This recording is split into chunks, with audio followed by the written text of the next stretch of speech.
Bismillahirrahmanirrahim. Assalamualaikum warahmatullahi wabarakatuh. Selamat pagi dan salam sejahtera untuk kita semua. Pertama-tama, izinkan saya mengucapkan terima kasih dan penghargaan atas undangan dan diizinkannya sedikit berbagi yang kami lakukan kepada KKMRK ITB, kepada Pak Abduh, Pak Bimo, dan Pak Edwan. Terima kasih atas kesempatan kami berbagi di pendekatan konstruksi ramping yang sudah kami lakukan di Wika Kedung. Walaupun ini masih berupa pendekatan-pendekatan awal, Pak, yang kami lakukan. Baik, Bapak Ibu, izin pada kesempatan kali ini ada beberapa agenda yang ingin saya sampaikan. Pertama terkait dengan pendahuluan, yaitu tantangan perusahaan, ada sedikit penelitian tesis saya, juga ada BIM 9D terkait dengan Lean Construction, lalu pendekatan konstruksi ramping yang sudah kami lakukan di Wika Gedung, baik itu dari sisi proyek-proyek kami di offset construction, dalam hal ini kami ada teknologi modular, lalu juga ada on-site construction yang nantinya ini akan coba kami bahas intens gitu ya di kesempatan kali ini di salah satu pilot project kami di Bio Farma Bandung. Lalu juga ada lesson learn terkait dengan manfaat dan kendala dari pilot project kami dari tadi awal pilot pelaksanaan konstruksi ramping di project Bio Farma Bandung.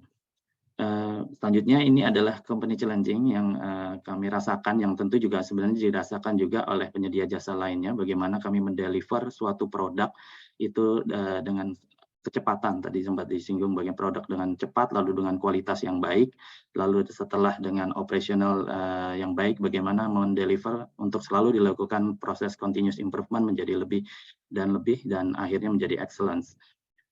Di tulisan karya ilmiah saya ini di penulisan tesis waktu itu di MMUGM, saya dapat bimbingan dari Profesor Kuncoro. Di awal saya melihat papernya Pak Abduh yang sangat sekali menarik menurut saya gitu ya, dari konstruksi ramping, bagaimana memaksimalkan value ataupun nilai serta meminimalkan waste ini. Terlihat bahwa industri kita di industri konstruksi ada waste 57%, lalu di manufaktur 26%. Artinya sebenarnya industri kita ini boros banget gitu ya. Ada 57% dan banyak sekali peluang-peluang continuous improvement yang perlu dilakukan untuk memperbaiki setiap proses di lini bisnis kita, sehingga proses bisnis di industri konstruksi menjadi lebih efektif dan lebih efisien. Tentu sustainability-nya juga menjadi lebih baik. Waktu itu saya coba analisis dengan 7 ways of lean, lalu juga tadi penggunaan dengan dianalisis dengan value stream mapping, ya, lalu menggunakan tools value stream analysis tools dengan proses activity mapping diukur dengan Pareto dan root cause analisisnya waktu itu. Ini ada beberapa list yang menjadi waste dominan waktu itu ada di dalam proses defect dan weighting yang ada di dalam penulisan karya ilmiah saya.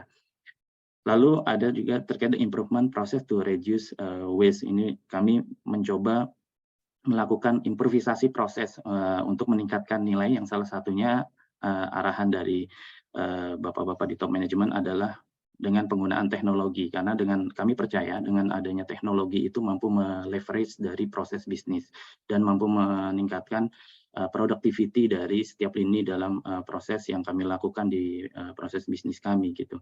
Lalu dengan salah satunya dengan tools building information modeling, yang mana BIM ini secara highlight ada di keywordnya, ada di kata-kata tengahnya Bapak dan Ibu, ada di information, bagaimana information tersebut menjadi terintegrasi yang masing-masing stakeholder memiliki informasi yang sama untuk dapat berkolaborasi.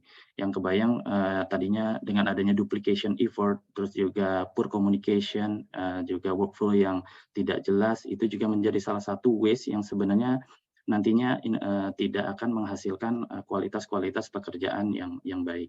Bagi contoh, pada saat kita melakukan suatu proses pekerjaan, tentu membutuhkan informasi-informasi terkait pekerjaan yang akan dilaksanakan. Dan ketika kita melaksanakan pekerjaan, kita sebenarnya juga menghasilkan informasi yang harus dideliver kepada stakeholder berikutnya, sehingga informasi-informasi tersebut tidak terputus dan menjadi salah satu ekosistem yang nantinya harapannya dapat meningkatkan value dari life cycle-nya di construction gitu ya. Lalu juga ini saya kutip di International Journal of Information System and Project Management, di situ disampaikan ada 10 dimensi dari Building Information Modeling yang sebenarnya di PP kita, di peraturan pemerintah saat ini sudah ada 8 dimensi. Yang di item stage berikutnya ada 9D dan 10D, yang mana 9D ada terkait dengan konteks lean construction. Nah, ini lean construction di dalam ekosistem BIM, bagaimana BIM melaksanakan kaidah-kaidah dan prinsip-prinsip di dalam lean construction, mulai dari meminimalisir waste-waste yang ada dari transport sampai dengan skill yang ada di layar sebelah kiri Bapak Ibu. Ini juga saya coba kutip dari Lean Construction Institute, dan ini di beberapa gambar bagaimana melakukan proses implementasi improvement proses untuk memberikan nilai di pilot project kami. Lalu juga ada terkait dengan 10D, bagaimana industrialisasi di konstruksi. Ya, tadi karena dengan adanya waste yang sangat besar dan pendekatan-pendekatan yang perlu dilakukan kita selaku pelaku dan profesional di bidang industri konstruksi, pendekatan manufaktur ini menjadi salah satu item yang poin penting untuk mendongkrak bagaimana tadi waste yang ada di dalam industri kita terreduce. Nah, salah satu upaya yang dilakukan oleh kami di Wika Gedung adalah dengan teknologi juga dengan teknologi modular. Ini modular ini merupakan lean dan green construction, yang produk yang ramah lingkungan, yang memperhatikan lingkungan sehingga sustainability menjadi lebih baik dan pemakaian energi serta sumber dayanya yang menjadi lebih efektif dan efisien. Seluruh kegiatan-kegiatan yang repetitif itu sebenarnya bisa dilakukan di offsite construction, dalam hal ini di workshop gitu ya, di manufakturnya, sehingga diharapkan meminimalisir limbah serta sisa-sisa material dari pekerjaan-pekerjaan yang berulang tersebut. Lalu juga minim polusi udara serta safety yang dapat meningkat ketika kita dibandingkan dengan on-site construction gitu.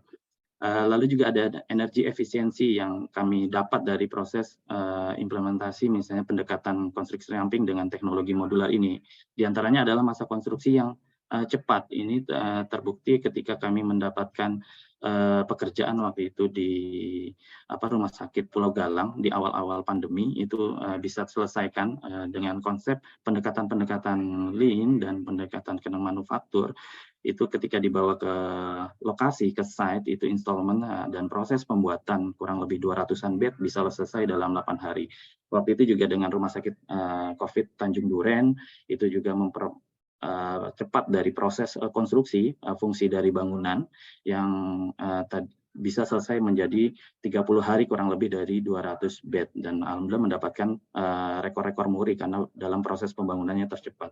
Begitu juga yang terakhir kemarin di Mandalika Petdok, itu terus dilakukan proses continuous improvement yang kami lakukan, proses yang tadinya 13.000 meter persegi kurang lebih 3 lantai itu dipercepat menjadi 21 hari, sehingga masa konstruksinya juga menjadi lebih cepat dan dapat fungsi bangunan berjalan dengan baik sehingga bisa melaksanakan event-event berskala internasional.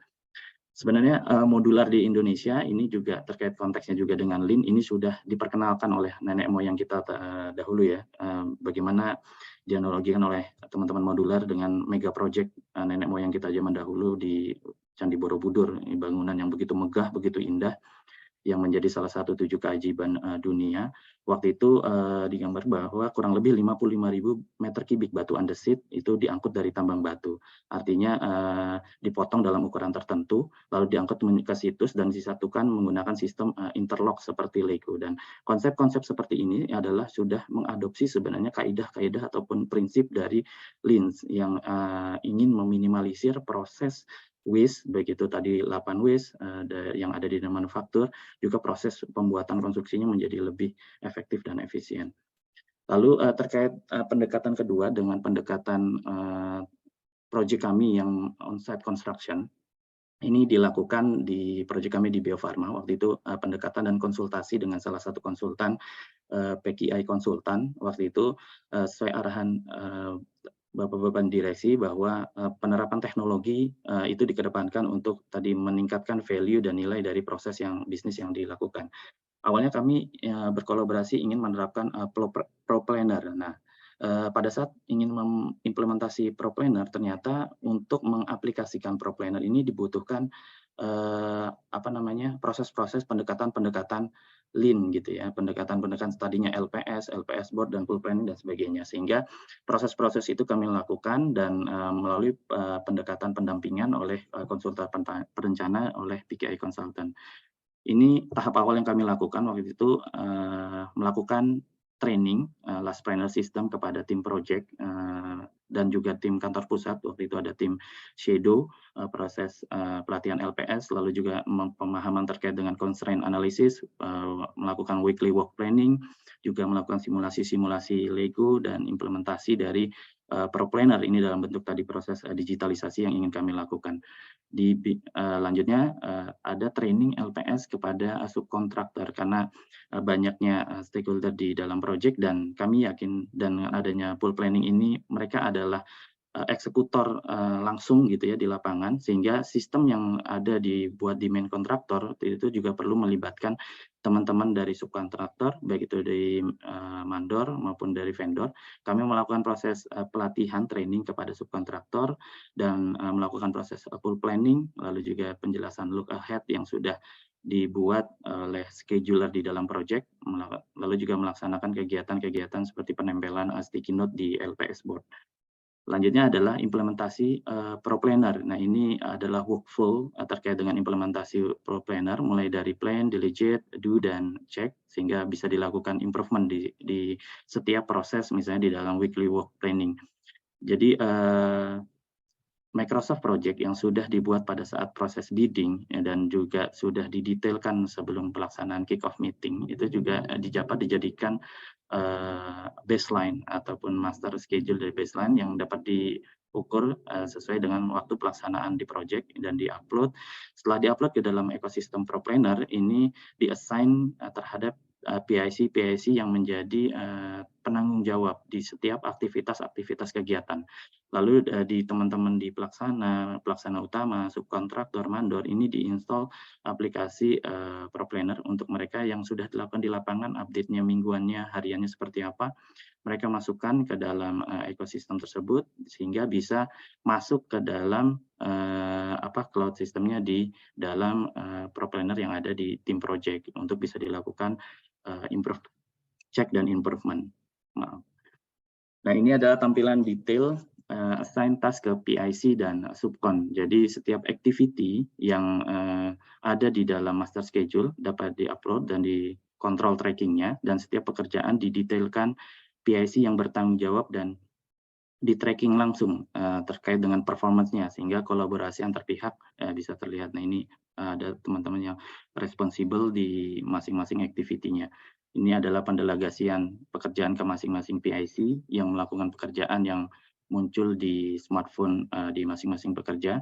Nah, waktu itu adalah contoh pekerjaan pondasi, ada kapan start, volumenya juga, dan kapan berakhirnya, komitmennya. Ada responsible-nya, inisial namanya. Ini ada Pak Amri Habib selaku pelaksana utama di Project Bio Farma. Lalu juga kami melakukan roadblocks dan readiness pekerjaan yang ingin dilakukan untuk make ready activity yang ada di dalam master schedule gitu ya, berupa pendetailan roadblocks ataupun constraint di setiap aktivitas. Nah, ini didelegasikan langsung kepada masing-masing PIC. Nah, di gambar ini terlihat bagaimana pekerjaan pondasi itu ada pekerjaan roadblock atau persiapan. Sebagai contoh adalah pondasi ini pekerjaan pengecekan alat pengeboran yang tipe-tipenya juga dapat disesuaikan. Ada tipe dari labor ataupun equipment, lalu siapa yang bertanggung jawab, dan apakah pekerjaan tersebut sudah di-remove atau belum ketika nanti akan dilaksanakan pekerjaan pengeborannya tersebut. Jadi pekerjaan-pekerjaan ini merupakan kita monitor pekerjaan-pekerjaan persiapannya, sehingga ketika pada saat pelaksanaan pekerjaan the real activity in the master schedule itu memang hambatan-hambatan itu sudah selesai gitu ya. Ini bisa diukur dari gambar sebelah kiri yang atas, terlihat bagaimana tim roadblocks ini ada beberapa orang, yang misalnya Pak Sebastian Saleh ini dalam weekly work planning dalam 1 minggu, beliau misalnya ada pekerjaan persiapan yang harus diselesaikan 6 activity dan ternyata sudah dilaksanakan 3 activity, artinya percentage roadblock remove-nya itu adalah 50% dari kegiatan activity masing-masing PIC yang terlibat di dalam pekerjaan persiapan. Lalu ini tampilan detailnya mengklasifikasikan readiness pada setiap pekerjaan di look ahead. Tipe-tipenya bisa berdasarkan environment, pekerjaan persiapannya, ada berdasarkan material, area, lalu juga ada equipment, ada drawing, lalu juga ada permit di dalam perjanjian, misalnya pengawalan masuk truk trailer, siapa yang bertanggung jawab dan apakah izin-izin terkait pelaksanaan pekerjaan itu udah sesuai atau belum, itu bisa terus dimonitor dalam satu ekosistem di dalam ProPlanner ini. Lalu juga kami melakukan proses installment di mandor-mandor yang atau para pekerja yang melakukan pekerjaan di lapangan.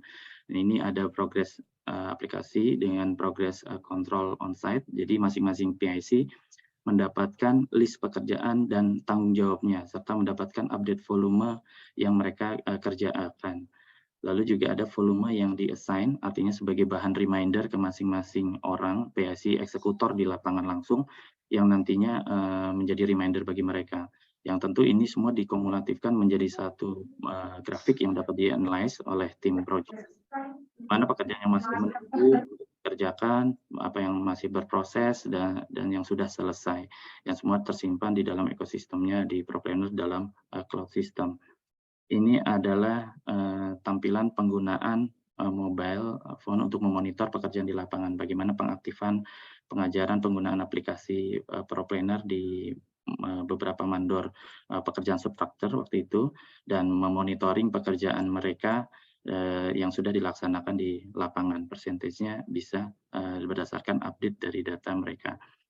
Lalu juga terkait tampilan look ahead. Nah, ini untuk pendetailan penambahan aktivitas yang tidak ada di dalam master schedule, namun dibutuhkan untuk penyampaian aktivitas detail di lapangan. Ini di dalam gambar terlihat bagaimana pekerjaan pondasi gitu ya, pekerjaan borpel diameter 100 meter, dan biasanya sebenarnya setelah pekerjaan borpel hanya di master schedule hanya ada pekerjaan borpel lalu pile cap gitu ya, sedangkan ada durasi pekerjaan yang belum didetailkan. Sebagai contoh adalah pemotongan kepala borpel di situ. Yang itu sebenarnya butuh waktu dan butuh durasi yang didetailkan gitu ya, didetailkan schedule sampai dengan aktivitas terkecil. Jadi aktivitas terkecil itu nanti akan mensupport ditarik ke atasnya untuk aktivitas-aktivitas yang ada di dalam master schedule.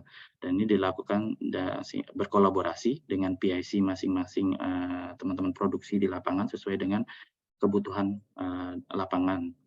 Lalu juga ada volume material yang direncanakan pada pekerjaan di look ahead, serta komitmennya di dalam weekly work planning-nya.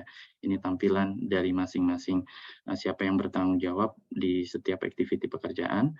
Lalu dalam proses analisis dari apa yang sudah dilakukan dan bahan evaluasi itu ditampilkan melalui tools juga reason for variance. Ini berupa hambatan project yang paling sering terjadi akibat tipe apa yang sering terjadi gitu ya. Jadi apakah dari tadi alat, material, labor, permit dan sebagainya, ini ditampilkan dalam pie chart, sehingga ini menjadi bahan evaluasi bagi tim project, terutama di manajemen project, untuk dapat mengevaluasi dan melakukan proses-proses continuous improvement agar kejadian-kejadian serupa tidak terjadi di siklus-siklus project berikutnya gitu.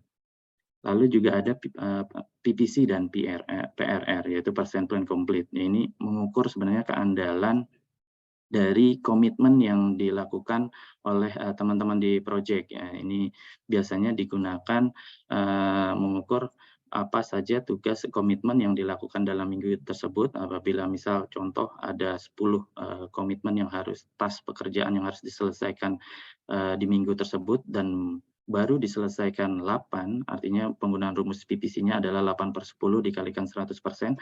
Nah, nilai performa PPC atau percent plan complete dari tim tersebut adalah 80%.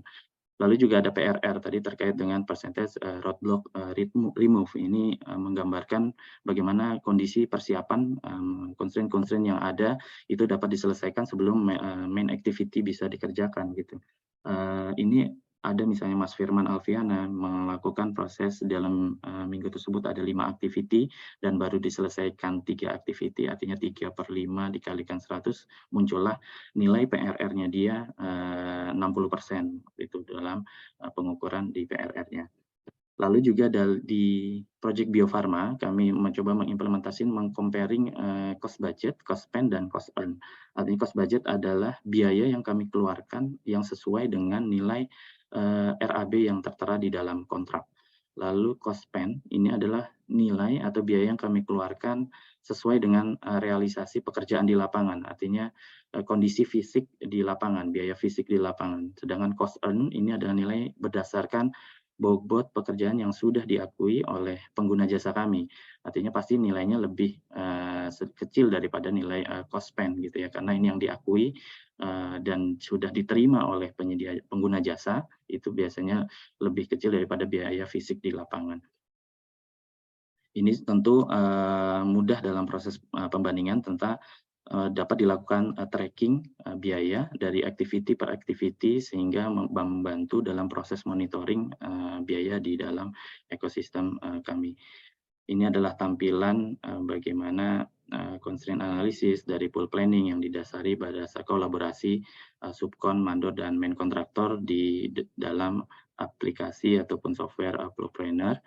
Lalu kami juga melakukan kegiatan meeting dan daily huddle seperti toolbox meeting ini yang dilakukan, seperti juga penempelan-penempelan tadi pool planning untuk LPS board yang nantinya juga mensupport dari Pro Planner ini dilakukan. TBM dilakukan juga setiap hari. Lalu di akhir agenda ini ada berupa manfaat dan kendala yang kami rasakan dengan proses implementasi pilot project kami di Bio Farma Bandung.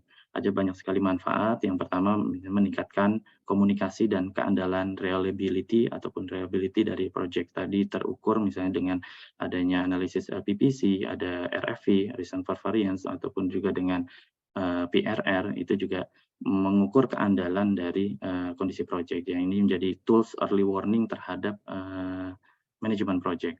Lalu juga sebagai bentuk kolaborasi antar pihak untuk menjadi lebih terstruktur dan menjadi lebih baik. Selanjutnya memberikan gambaran dan kondisi proyek secara real time dan menyeluruh. Sedangkan ada juga beberapa kendala yang kami rasakan dalam proses implementasi di pilot project kami, yaitu awareness dari seluruh pihak yang terlibat dalam proyek, baik itu dari kami di internal maupun di eksternal, baik itu dengan teman-teman mandor, di subkontraktor, vendor tier 1, tier 2, dan sebagainya. Lalu juga adanya konsistensi seluruh pihak yang mau melakukan kegiatan LPS board, ini butuh konsistensi yang intens sampai dengan proyek selesai. Lalu yang ketiga, ini yang tidak kalah penting terkait dengan administrasi LPS dan Pro Planner. Ini masih berupa administrasi baru, ya, karena kami baru melaksanakan proses Pro Planner. Ini adalah pilot project kami dan belum memblended dengan SOP-nya kami, sehingga berupa administrasi baru yang mungkin ini menjadi double administration, yang sebenarnya semangat dari Lean Construction adalah mereduce administration, tadi meminimalisir waste dan menggemukkan value dari administrasi yang ada. Nah, ini salah satu continuous improvement yang nantinya akan kami lakukan, bagaimana administrasi kaidah-kaidah Lean, prinsip-prinsip Lean masuk ke dalam ekosistem di administrasi dan di dalam SOP yang kami akan laksanakan. Lalu juga yang terakhir adalah knowledge gap antar stakeholder terkait LPS ini di project. Ini masih adanya knowledge gap yang tentu butuh pendampingan, butuh sharing-sharing terkait dengan list planning system ini. Yang terakhir ini ada quotes yang menarik yang saya ambil dari internet, bagaimana dari Charles Darwin menganalogikan juga salah satu spesies binatang bunglon gini ya. ini bunglon ini bukan spesies yang paling kuat, juga bukan spesies yang paling pintar, tapi dia adalah salah satu spesies yang paling responsif terhadap perubahan. Nah, ini merupakan tantangan bagi kami, bagaimana kami juga selalu adaptif, selalu responsif, selalu agile terhadap lingkungan-lingkungan bisnis kami agar terus bisa sustain, agar terus bisa menjalankan proses bisnis secara efektif dan efisien. Saya rasa sekian sedikit sharing terkait pendekatan-pendekatan Lean yang sudah kami lakukan di Wika Gedung. Mohon maaf apabila ada salah-salah kata ataupun penyampaian. Kurang lebih seperti itu, Bu Elisa. Terima kasih.